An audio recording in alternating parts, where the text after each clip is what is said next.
Innal hamdalillah nahmaduhu wa nasta'inuhu wa nastaghfiruh wa na'udzu billahi min shururi anfusina wa min sayyiati a'malina may yahdihillahu fala mudhillalah wa may yudlil fala hadiyalah.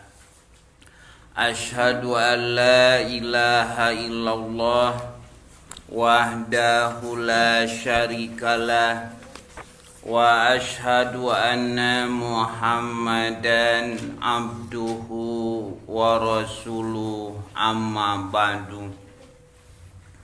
Hadirin ikhwatu iman jamaah ahli pengajian rahimakumullah.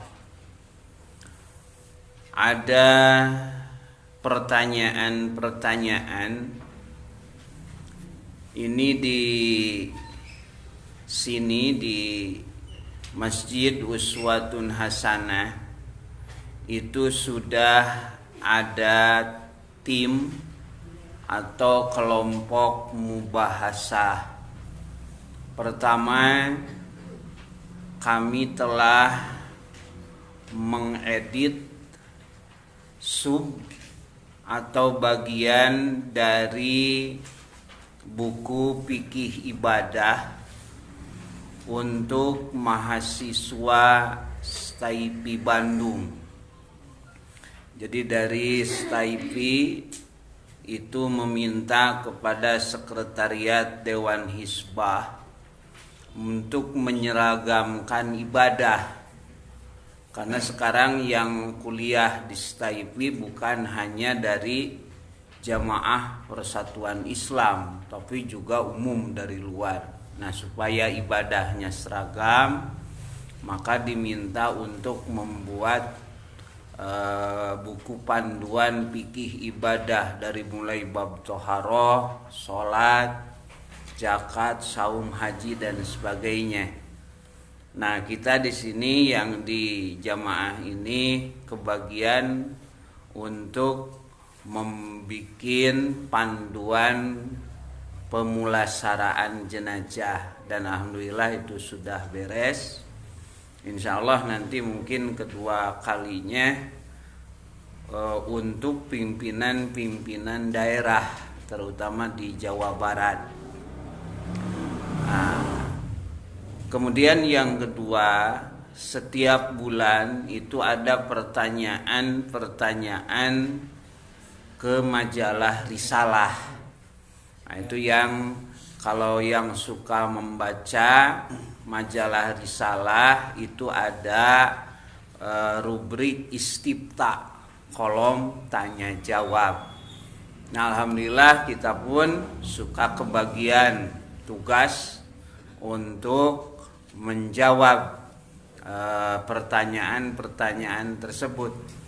Dan kemarin dari hari Sabtu kemarin dari duhur sampai asar itu baru terjawab satu pertanyaan. Jadi tina 8 teh ngan kajawab hiji teh sapoe teh. Gitu. Jadi memang bukan pekerjaan gampang. Mencekolot mah lain pagawean memeh dahar. Nah, jadi kudu dahar heula teh. Kakara rada cerdas pikiranna teh. Nah, ini alhamdulillah ada beberapa orang nanti insya Allah akan dikembangkan baik dari para asatid, dari taskil, anggota atau otonom yang lain yang mau ikut itu silahkan. Nah, nanti hari Selasa itu dibawa ke majelis istifta di Ciganitri, di pesantren Ciganitri itu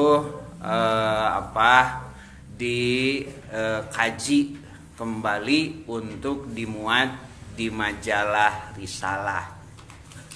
Nah, kemarin kita dapat pertanyaan, nanti juga termasuk jamaah kalau ada pertanyaan bisa ditulis Jadi sebelum mulai pembahasan materi itu pembahasan tanya jawab terlebih dahulu. Jadi biasanya kan tanya jawab itu di akhir, nah sekarang diawalkan. Kemarin itu dibahas satu pertanyaan dari jamaah Singapura.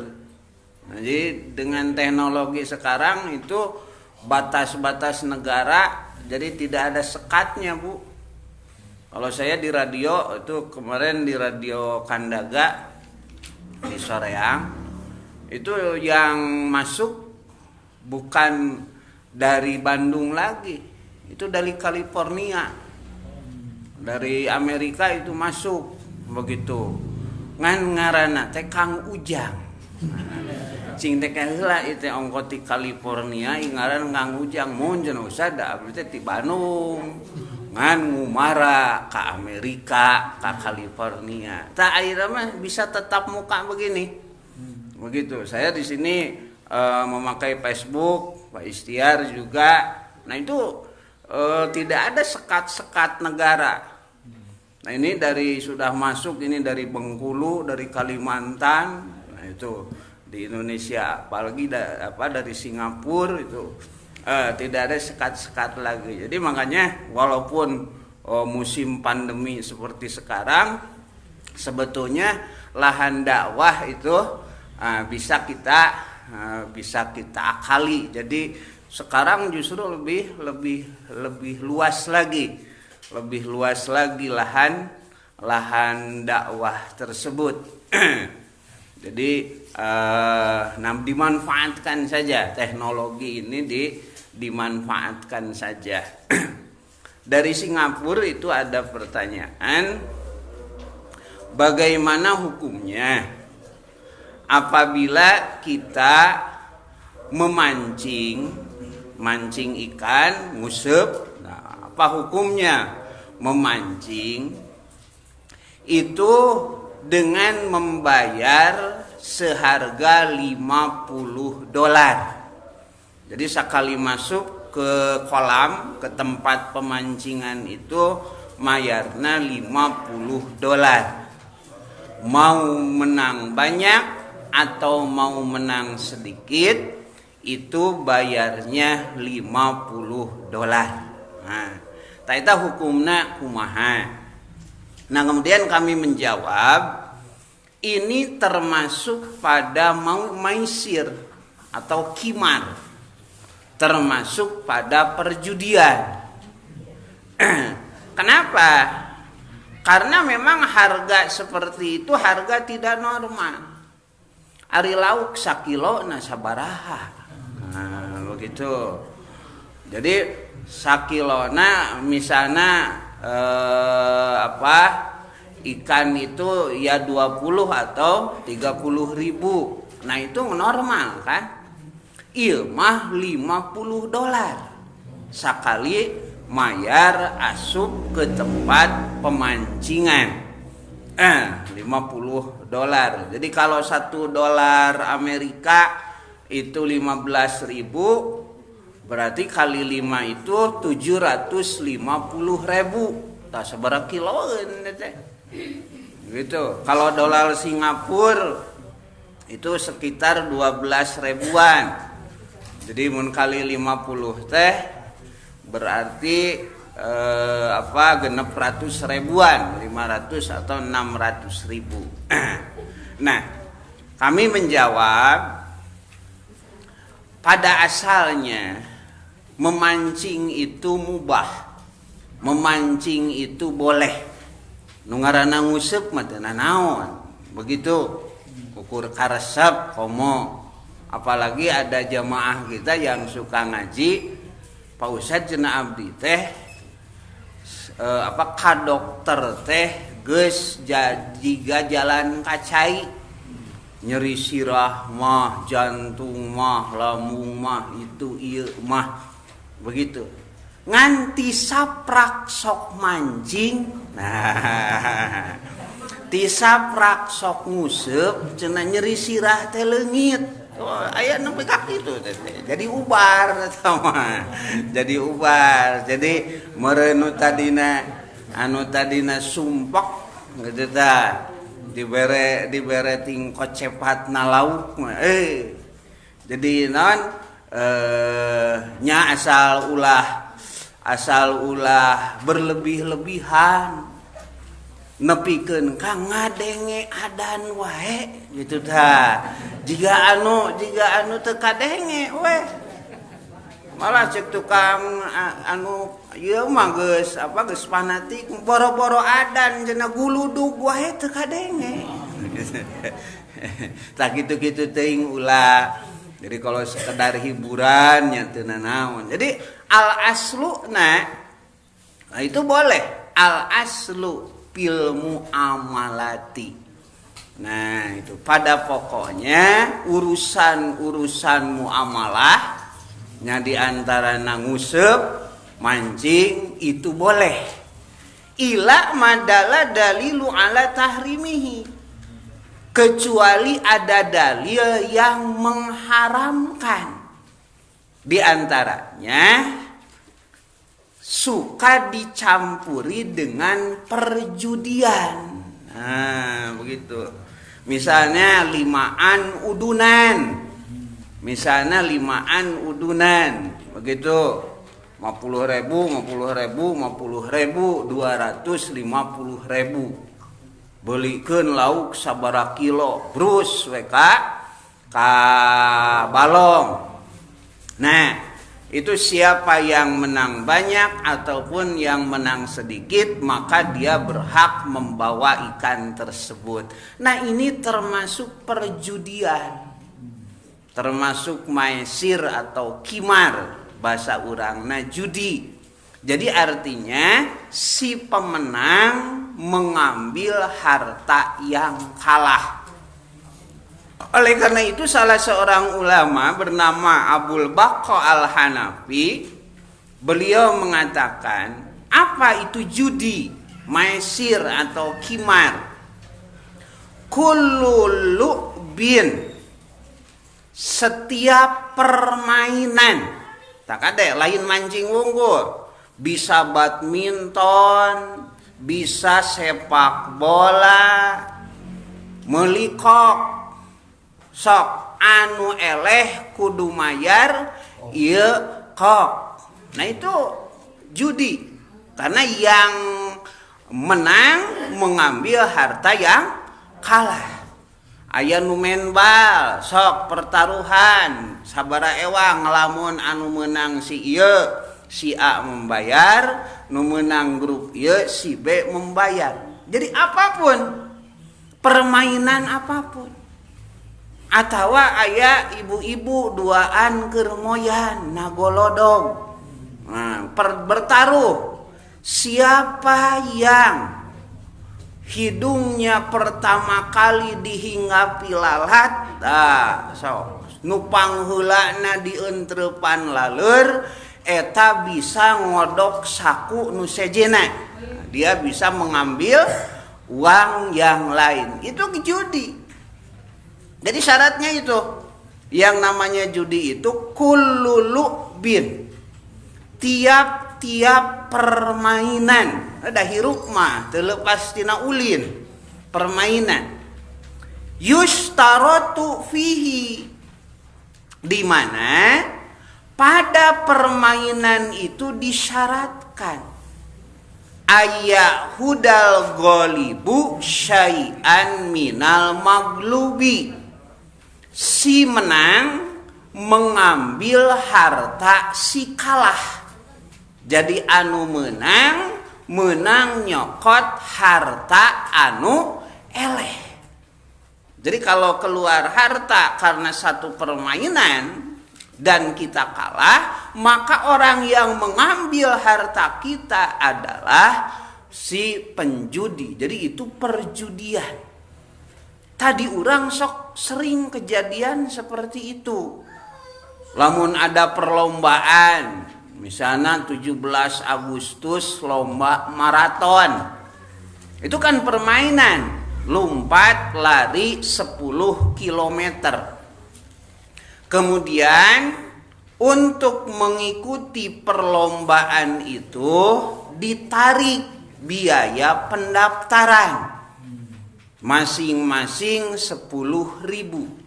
Nah, karena yang daftarnya banyak, maka terkumpul uang yang banyak. Nepi bisa dibelikan sepeda, balah aya nu dibelikan motor dan sebagainya.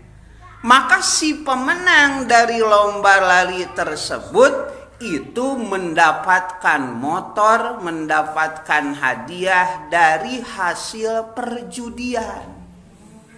Nah, karena hadiah itu didapat dari orang-orang yang kalah bermain. Tadi zaman Nabi mah gitu. Rasulullah Shallallahu Alaihi Wasallam suka mengadakan lomba sabikul khoil, balap kuda. Sabikun teh musabakoh. Begitu musabakoh teh patarik-tarik, paheula-heula, pagancang-gancang teh musabakoh. Sabikul khoil. Ai di urang mah musabakoh tilawatil Quran. Puguh di aradu atuh pagancang-gancang. Dai Quran mah lain paheula-heula. Nah, sabikul khoil. Maka di antara yang suka memenangkan perlombaan kuda itu adalah sahabat Ibnu Umar. Rasul menyiapkan hadiah. Begitu, menyiapkan hadiah, tapi bukan dipungut dari para peserta. Cesok ayakeun donatur.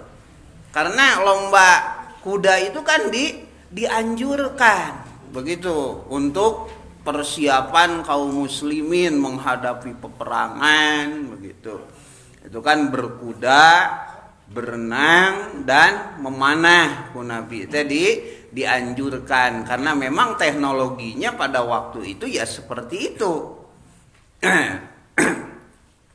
Nah, itu ya. Jadi yang tidak boleh itu kullu bin setiap permainan apa saja yang di dalamnya yushtaratu disyaratkan ayyahudal golibu syai'an minal maglubi, si menang itu mengambil harta yang kalah. Jadi orang pan barudak sok leletikan main kaleci, main non gambar teh geus leuletikan teh diajar main, diajar judi teh, main lang-layangan, tumpangan begitu. Nah, itu dilarang. Oleh karena itu di dalam Al-Qur'an ada beberapa ayat yang melarang, di antaranya dalam surat Al-Maidah, a'udzubillahi minasyaitonirrajim. Ya ayyuhallazina amanu innamal khamru wal maisir.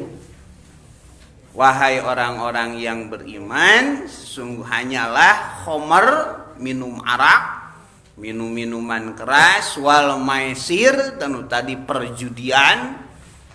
Jadi si menang mengambil harta si kalah, wal ansob wal ajlam,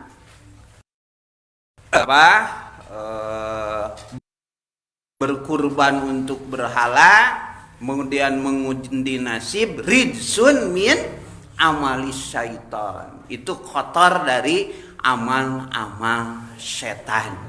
Jadi sok we lamun rek nguseup manguseup teu nanaon, rek badminton teu nanaon, erek lari, rek main bal teu nanaon. Itu permainan yang boleh diperbolehkan, cuman jangan sampai ada maisir, jangan sampai ada tumpangan. Sebab nanti dari maisir itu akan menimbulkan al-bagdo, permusuhan dan kebencian. Jika nu akur ngarariung, Ari hate panas gitu dah. Nah, ari batur geus kunyunyut deui makanya mayar sarua $50.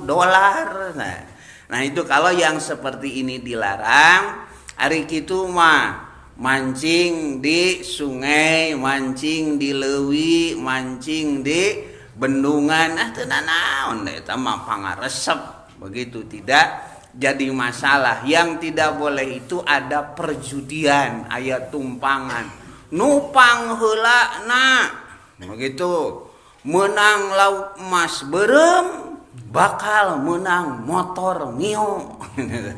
Bari eta teh menang udunan motorna teh. Nah, itu termasuk perjudian. Sekarang bagaimana perjudian di zaman jahiliyah?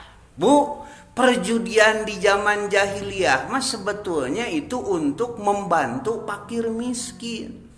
Kade ulah dianggap jahiliyah gegoreng wae aya alusna. Ini di dalam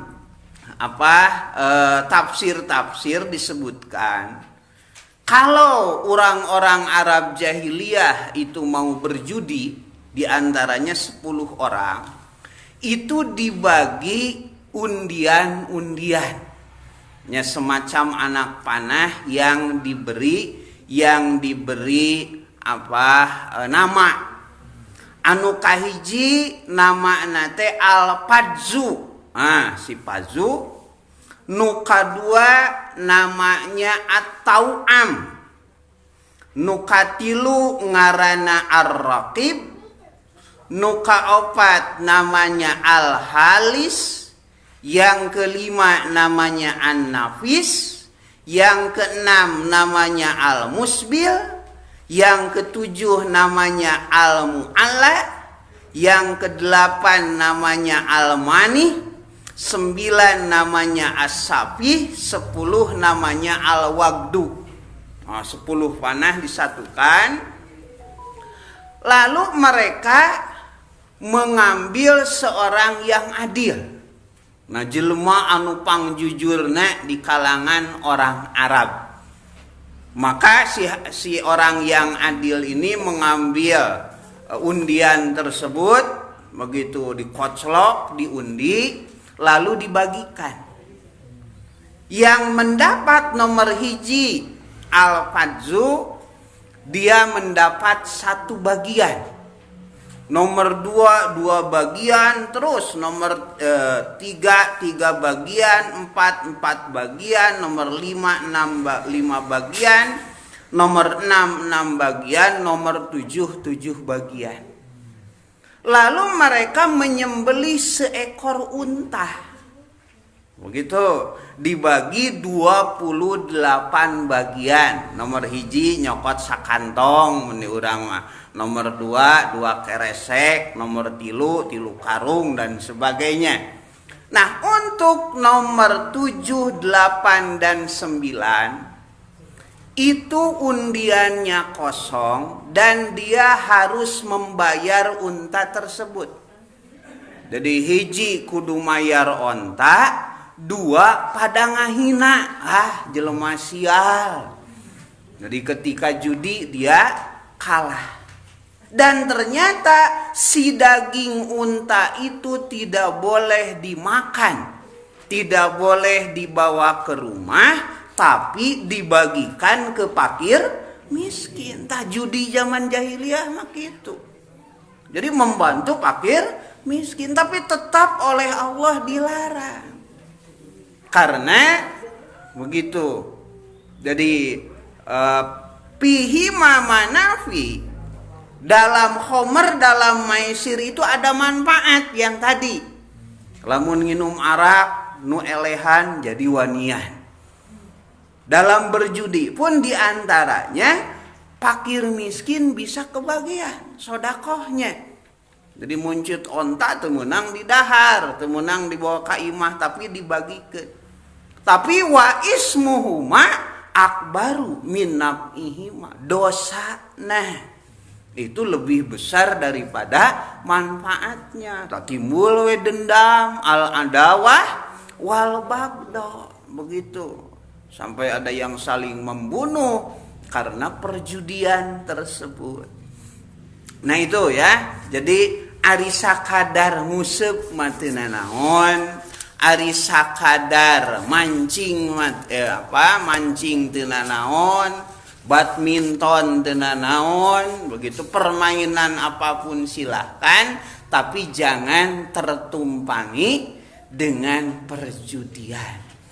Nah, saya di urang mah sagala rupa teh dijudikeun, begitu. Sagala rupa teh dijieun permainan. Ningali nomor mobil wae dicatat. Nah, cenah ieu pasangan ya.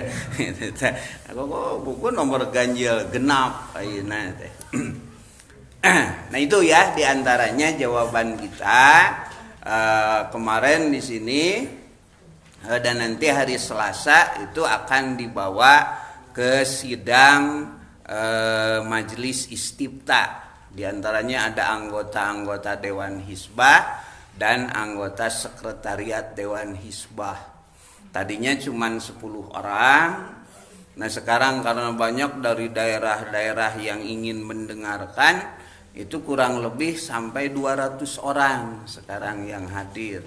Di Tasik, Purwakarta dan sebagainya. Nah di sini pun bapak-bapak, para pemuda yang ingin ikut, begitu menambah wawasan itu tidak dibatasi. Hitungan ari pede anu mawa nepikeun ka 2-3 mobil mah atuh nya sing hideng sudah 200 urang teh 200 piringeun itu nyuguhanan teh. Nah selanjutnya kita masuk pada pembahasan babu adiyatil iftitahi. Bab doa iftitah. Nah, kemarin teh Bu. Jadi begini ya. Jadi kita tamatkan dulu dari takbir sampai salam. Nah, nanti supaya tidak jenuh, nah diselang dengan tafsir surat-surat pendek tina juz amma, kemudian diselang lagi dengan bahasan-bahasan yang lainnya. Nah sekarang kita tamatkan saja dulu bab sholat. Kemarin itu sudah sampai pada sedekap, yaitu pertama bertakbir, disebut takbiratul ihram, jari tangan, telapak tangan ini sejajar dengan pundak, bihajwi mankibaihi, jari-jari tangan qoriban uzunaihi, mendekati daun telinga. Nah itu jadi itu cenah kana tak kana ceuli nya eta duanana. Dan nabi nama hiji ngan anu nempo loba. Ada yang melihat telapak tangan sejajar dengan pundak, ada yang melihat ujung jari qoriban uzunaihi. Allahu akbar. Kamana tah barna teh wa doa yadahul yumna, meletakkan tangan kanan ala yadihil yusra, di atas tangan kiri, menggenggam warusgi, nah, mendekati pergelangan tangan tadi dia. Lain dina siku, lain juga sidakap kieu, tapi mendekati pergelangan, digenggam. Ala sodrihi, di atas sodrun. Kade sodrun teh lain dada. Begitu. Dada malah aya nu ngahartikeun di atas dada, dina beuheung atas dada mah atuh cing teh kumaha salatna. Sodrun itu di bawah dada, di atas pusar. Nanti oleh Ali bin Abi Thalib dijelaskan, wa doa yadahul yumna ala kafihil yusra. Ali itu menyimpan tangan kanan di atas kaf, dina pigelah, yang kiri pauqos surroh, saluhureun bujal. Jadi pasnya yang namanya sodrun itu di atas pusar, di bawah dada. Dina bahasa urang disebut hulu angen, ulu hati. Allahu akbar, tong luhur teuing, tong handap teuing. Walaupun ada hadis yang menyatakan tahta surah, di bawah pusar. Dihanapeun bujal mongkoning kudu diperketkeun atuh karunya bapak-bapak gitu. Nah, ngan hadisna dhaif anu di bawah pusar mah tah ku alimat dijelaskeun di atas pusar, di bawah dada ini tah. Jadi dada urang, dada di Arab mah ieu tah ulu hati. Allahu akbar pas ulu hangen. Jadi nanti mungkin mun aya gambar nama urang gambar. Jadi dina bahasa Arab bagian belakang disebut dohrun, tongong. Bagian depan ini batnun, tau batnun tadi dia. Ti beuheung nepi ka pusar. Begitu. Dohir batin. Nah, gitu bahasa urang melahir batin. Tak sok aya ieu mah aliran kebatinan. Nah, eta teh nu garade beuteung misalna nu kitu teh. Itu teh aliran kebatinan dan ada neangan dahareun nu puguh mah. Begitu. Nah, nanti leher disebut rokobah atau unuk. Pak rokobah paneureun Al-Qur'an teh. Itu teh beuheung. Tah, di bawah leher namanya sadyun atau dorun. Begitu. Kalau induk binatang itu paragi nyusuan anakna. Ayo dorun. Di bawah sadyun tu dorun, tak ieu disebut sodrun. Itu ulu hati. Di bawah sodrun surrotun bujal, pusar. Nah itu makanya membaca hadisnya jangan satu. Pokoknya nama di atas dada. Lain dada, sodrun. Begitu dada bahasa Arab. Lain di dia sodrun teh ulu hati, di bawah dada, di atas pusar. Allahu akbar. Tah tuluy maca naon? Ternyata setelah Nabi bersedekap, begitu menyimpan tangan di atas ulu hati, beliau tidak langsung qiraah. Beliau tidak langsung membaca apa-apa. Begitu. Nah, apa yang dibaca oleh Nabi? Nanti penjelasan lebih lanjutnya ini mengenai macam-macam qiraah dalam sholat. Ayat 3 teteh.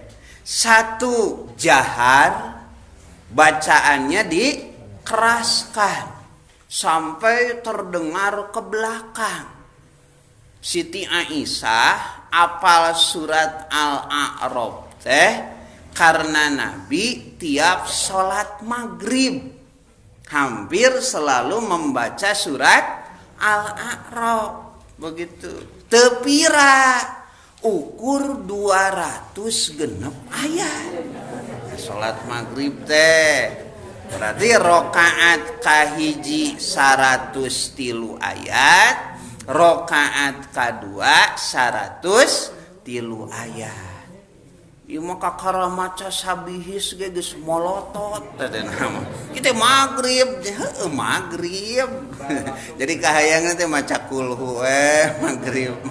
Nabi mah maca Al-A'raf dengan suara yang keras sampai Aisyah pan ibu-ibu mah ditukang. Sampai Aisyah mendengar Nabi maca surat Al-A'raf dibagi 2 dina salat maghrib teh. Keun eta mangke bahasanana. Cuman di mana ya Nabi baca surat Al-A'raf dina salat maghrib teh jawabna di Madinah. Karena Rasul rumah tangga dengan Aisyah tadi Madinah, nikah di Mekah, kawin gantung teh karena masih muda. Nah, rumah tangga di Madinah. Jadi setelah digembleng di Mekah, tak kakara begitu maca Al-A'raf na salat maghrib turutan we ku urang. Dan Nabi ge maca Al-A'raf na salat maghrib atuh isya teh teu daratang deui. Nah, maghrib wae Al-A'raf komo isya cenah meureun. Nah, jadi harus bertahap, Bu. Jadi lain teu meunang maca kulhu teh teu nanaon gitu. Cingan sakali-kali mah atuh rada naik saeutik. Nah, yang pertama jahar. Nanti ada dalil-dalilnya. Nah, hari maghrib, isya, subuh dikeraskan. Tanu tadi teh diantaranya terdengar sampai ke saf yang paling belakang. Ari lohor jeung asar disirkeun karena memang tidak terdengar. Satu. Yang kedua, ada bacaan sir. Itu bacaan sir itu yaitu bacaan yang tidak diperdengarkan. Jadi kade maca ngan teu kadenge ku makmum di belakang. Dari mana sahabat tahu tah model doa iftitah ieu termasuk bacaan sir? Dari mana sahabat tahu bahwa Nabi membaca pertama dari gerak bibir, seperti ada sahabat anu jenenganana Wa'il bin Hujrin eta mah meuni telik teh tina gerak bibir, gerak telunjuk dan sebagainya. Apik dia dalam memperhatikan salat Nabi. Yang kedua ada yang melihat bittirabi lihyatihi, jenggot Nabi bergoyang-goyang gitu. Katempo Nabi teh janggotna oyag-oyagan. Da teu mungkin Nabi teu pupuguh ngoyak-ngoyak janggot keur salat. Oh, pasti membaca sesuatu. Da jenggot Nabi masa ieu sakepeul, Bu. Gitu. Ini setelah lebih dari satu kepal itu digunting gitu. Teu jiga jenggot bapak-bapak. Aya janggot 7 lamar, teu katempo oyag-oyaganna oge. Itu tah. Malah lain janggot sama Ustaz cenah akar waos cenah eta mah. Tah jadi lain masalah janggotan teu janggotanana. Karena memang fisik orang Arab beda dengan kita.